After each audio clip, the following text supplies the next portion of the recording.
تمام دیکھنے اور سننے والوں کو پیار بھرا سلام۔ سکینہ بنت حسین یا رقیہ بنت حسین امام حسین علیہ السلام کی بیٹی تھیں۔ سکینہ کے والد گرامی سردار کربلا امام حسین علیہ السلام ہیں، جبکہ والدہ گرامی امراء القیس کی بیٹی رباب تھی۔ 56 ہجری میں جناب سکینہ متولد ہوئی، جو امام حسین علیہ السلام کی بڑی عزیز اور چہیتی بیٹی تھیں۔ جناب سکینہ بنت الحسین علیہ السلام بروز عید مبالغہ بتاریخ 24 ذو الحجہ کو مدینہ منورہ میں پیدا ہوئیں، اور جس وقت آپ اپنی مادر گرامی رباب علیہ السلام کے ہمراہ کربلا کے سفر پر روانہ ہوئیں، اس وقت آپ کی عمر 3 سال 7 ماہ 4 یوم تھی، اور آپ کے بھائی شہزادہ علی اصغر 18 دن کے تھے۔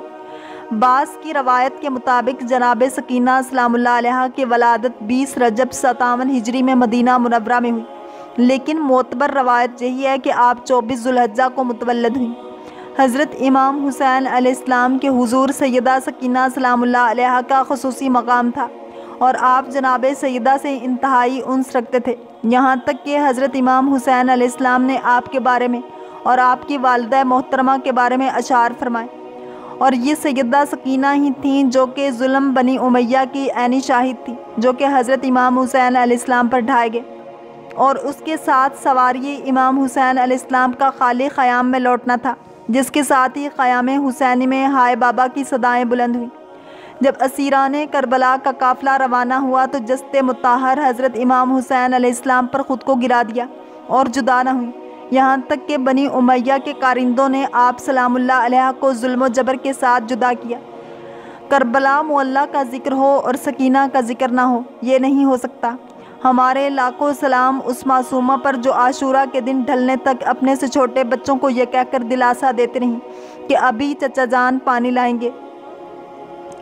یزید لعین کا ظلم صرف کربلا میں جاری نہیں رہا، بلکہ 61 ہجری سے 64 ہجری تک یزید ملعون نے وہ ظلم کیے کہ منجیق سے خانہ کعبہ و مسجد نبوی صلی اللہ علیہ وسلم پر پتھر برسا کر حرمت کعبہ کو پامال کیا، اور واقعہ کربلا کے بعد محمد و آل محمد صلی اللہ علیہ وسلم کے گھرانے اہل بیت اطہار کے خواتین و بچوں کو بے کجاوا اونٹوں پر سوار کر کے ہاتھ پاؤں باندھ کر اسیر بنا کر شام و کوفہ کے زندانوں اور بازاروں میں پھرا کر قید کر دیا گیا۔ ان اذیتوں سے درجنوں کمسن بچے شہید ہوئے، جن میں سے ایک امام حسین علیہ السلام کی 4 سالہ کمسن بیٹی حضرت بی بی سکینہ سلام اللہ علیہا کی شہادت بھی 13 صفر کے دن زندان شام میں ہوئی۔ حق کی راہ میں ہر سن و عمر کے افراد حتیٰ کہ کمسن بچوں اور بچیوں تک نے قربانیاں دی ہیں۔ اگر ایک طرف میدان کربلا میں امام حسین علیہ السلام کے 6 ماہ کے شیرخوار فرزند علی اصغر نے یزیدی فوج کا تیر ہنستے ہوئے سہ کر وقت کے امام سید الشہداء نواسہ رسول صلی اللہ علیہ وسلم کی اطاعت کا حق ادا کیا، تو دوسری طرف امام حسین علیہ السلام کی کمسن بیٹی حضرت بی بی سکینہ بنت الحسین علیہ السلام نے دمشق و کوفہ کے بازاروں اور زندانوں اور درباروں میں حق کی خاطر قربانیاں دے کر آخر کار 13 صفر المظفر یا بعض روایات کے مطابق 10 یا 11 صفر المظفر 62 ہجری میں زندان دمشق کے خرابہ میں جام شہادت نوش کیا۔ بی بی سکینہ بنت امام حسین علیہ السلام حضرت علی علیہ السلام کی پوتی اور امام حسین علیہ السلام کی لاڈلی بیٹی فاطمہ بنت الحسین ہیں، جو تاریخ میں سیدہ سکینہ کے نام سے معروف ہیں، اور جن کا سن مبارک صرف 4 برس کا تھا۔ جب بنی امیہ کے شجرہ خبیثہ کی علامت ملعون یزید ابن معاویہ نے کربلا میں خاندان عصم و طہارت اہل بیت آل محمد صلی اللہ علیہ وسلم کو شہید کیا، تو صرف ان کی شہادت پر اکتفا نہ کیا، بلکہ محمد و آل محمد صلی اللہ علیہ وسلم کے مخترات عصمت و طہارت پاک بیبیوں حتیٰ کہ یتیم بچوں اور بچیوں کو 10 محرم کے بعد قیدی بنا کر بے کجاوا اونٹوں کے ذریعے اپنے پایا تخت دمشق و کوفہ کے بازاروں اور درباروں تک لے گیا، اور یہ پروپیگنڈا تک کروایا گیا کہ نعوذ باللہ ان اہل بیت اطہار نے ملعون خلیفہ یزید ابن معاویہ کی ظالم حکومت کے خلاف بغاوت کی تھی، اگر کوئی اس طرح کرے گا تو اس کا بھی یہی انجام ہوگا۔ شاید یزید ملعون کو معلوم نہ تھا کہ خاندان رسالت اور عظمت و طہارت کی خواتین و بچے ہوں، یا پھر ان کے گھر کی کنیز فضہ ہی کیوں نہ ہوں، یہ سب مفسر قرآن ہے۔ رسول پاک صلی اللہ علیہ وسلم اور حضرت علی کی تربیت کی وجہ سے اپنے خطبات کے ذریعے بازاروں اور درباروں میں انقلاب برپا کر سکتی ہیں، اور ایسا ہوا بھی۔ حضرت علی علیہ السلام کی بیٹی زینب سلام اللہ علیہا بی بی ام کلثوم اور امام حسین علیہ السلام کی کمسن بیٹی بی بی سکینہ بنت الحسین علیہ السلام نے اپنے کردار و خطبات کے ذریعے یزید اور یزیدیت کو تا قیامت لعنت کا حقدار کر کے باطل کی علامت قرار دیا ہے۔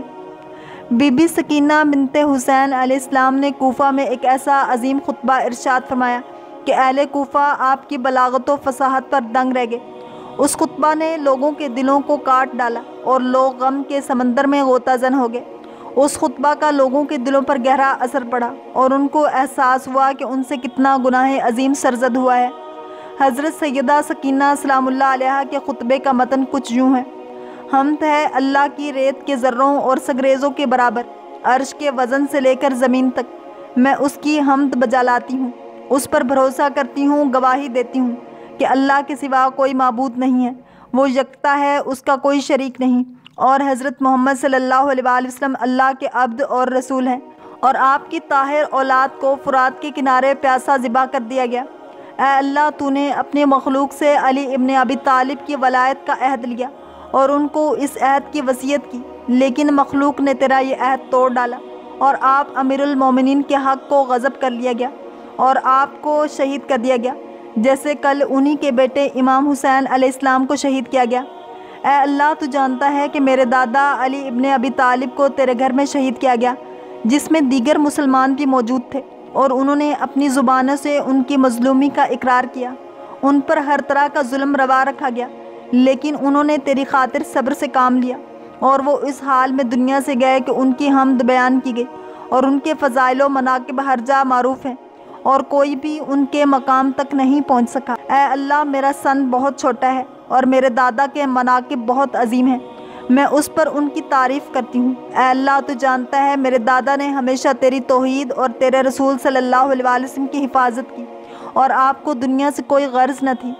آپ نے تیری راہ میں جہاد کیا اور تو نے ان کو چن لیا اور اپنی صراط مستقیم قرار دیا۔ اے کوفیو، اے مکر و فریب اور دھوکہ دینے والو، اللہ نے ہم اہل بیت علیہ السلام کے ذریعے تمہارا امتحان لیا اور تم کو ہمارے ذریعے آزمایا اور ہماری آزمائش کو حسن قرار دیا۔ اللہ نے اپنا علم ہمیں ودیعت فرمایا، ہم اس کے علم کے امانت دار ہیں، ہم ہی اللہ کی حکمت کے مخزن ہیں اور ہم ہی آسمان و زمین پر اللہ کی حجت ہیں۔ اللہ نے ہمیں اپنی کرامت سے شرف بخشا اور ہمیں ہمارے جد حضرت محمد صلی اللہ علیہ وآلہ وسلم کے ذریعے اپنی ساری مخلوق پر فضیلت بخشی۔ تم نے ہمیں جھٹلا کر اللہ سے کفر کیا اور تم نے ہمارا قتل حلال جانا اور ہمارے مال کو لوٹا، گویا ہم اولاد رسول صلی اللہ علیہ وآلہ وسلم نہیں، کہیں اور کے رہنے والے ہیں۔ اور جس طرح کل تم لوگوں نے ہمارے دادا کو قتل کیا تھا، تمہاری تلواروں سے ہمارا خون ٹپکا ہے، کیونکہ تمہارے سینوں میں ہمارا بغض و کینہ بہت عرصے سے پرورش پا رہا تھا۔ تم نے ہمیں قتل کر کے اپنی آنکھوں کو ٹھنڈک پہنچائی اور تمہارے دل خوش ہوئے۔ تم نے اللہ پر افطرا باندھا اور تم نے فریب کیا۔ اللہ فریب کرنے والوں کے فریب کو ناکام بنانے والا ہے۔ تم نے جو ہمارا خون بہایا ہے اس سے اپنے نفسوں کو خوش نہ کرو، اور جو تم نے ہمارا مال لوٹا ہے اس سے بھی تمہیں کوئی فائدہ ہونے والا نہیں ہے،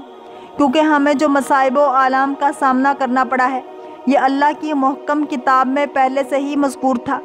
ہم پر ظلم و ستم ڈھا کر خوش نہ ہو، بے شک اللہ تکبر اور غرور کرنے والوں پر لعنت کرتا ہے۔ تمہارے لیے ہلاکت ہو، عنقریب تم پر لعنت اور عذاب نازل ہوگا، اور وہ تمہارا مقدر بن گیا ہے، اور آسمان سے کثرت کے ساتھ تم پر عذاب آئیں گے، اور تم عذاب عظیم دیکھو گے اور سختی کا تلخ ذائقہ چکھو گے۔ اللہ کی ظالمین پر لعنت ہو، تمہارے لیے ویل جہنم ہے۔ ہم جانتے ہیں کہ کس نے ہماری اطاعت کی، کس نے ہمارے ساتھ جنگ کی، کون ہماری طرف خود چل کر آیا۔ تو تم تو ہمارے ساتھ جنگ چاہتے تھے، تمہارے دل سخت ہو گئے، تمہارے جگر غلیظ ہو گئے۔ اللہ نے تمہارے دلوں، کان، آنکھوں پر مہر لگا دی۔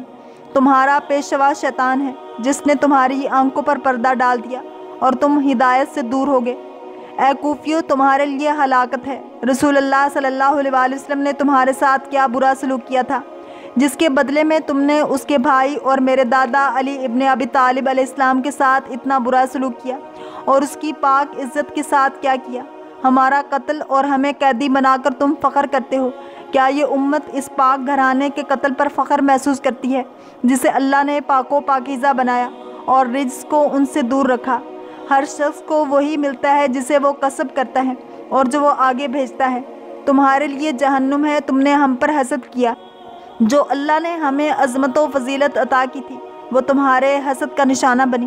اللہ کا فضل ہے، جسے چاہتا ہے دے دیتا ہے۔ وہ صاحب فضل عظیم ہے۔ جس کے لیے اللہ نور نہ بنائے اس کے لیے کوئی نور ہی نہیں ہو سکتا۔